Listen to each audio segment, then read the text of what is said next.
জানো তো খুকুমণি, এক সময় এক ছেলে ছিল যার বাবা একদিন তাকে বলল যে সে যথেষ্ট বড় হয়েছে এবং এখন সে ভেড়াদের যত্ন নিতে পারে।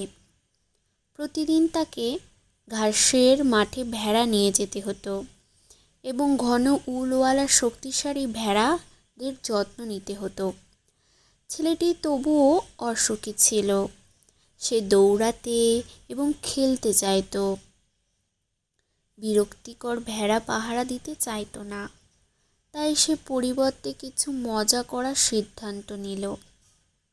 সে চিৎকার করে বলল, নেকড়ে, নেকড়ে এসেছে। যতক্ষণ না পুরো গ্রামের লোক নেকড়েকে তাড়ানোর জন্য পাথর নিয়ে দৌড়ে এলো, যাতে সে একটাও ভেড়া না খেতে পারে।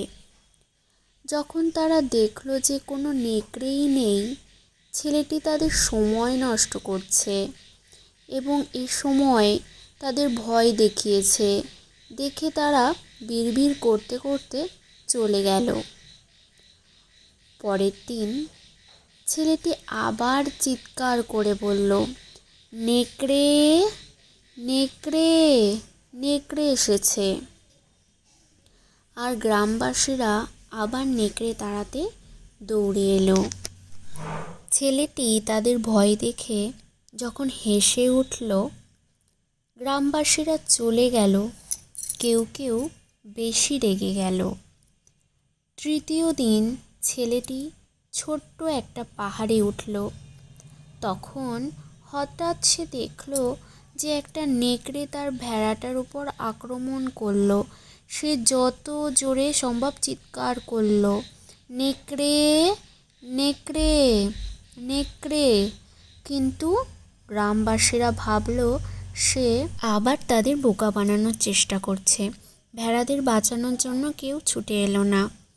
সেই ছোট্ট ছেলেটি সেই দিন 3টি ভেড়া হারালো, কারণ সে আগে বড্ড বেশি বারবার নেকড়ে বলে চিৎকার করেছিল। তাহলে গল্পের নীতি কথা কী দাঁড়ালো জানো তো খুকুমণি?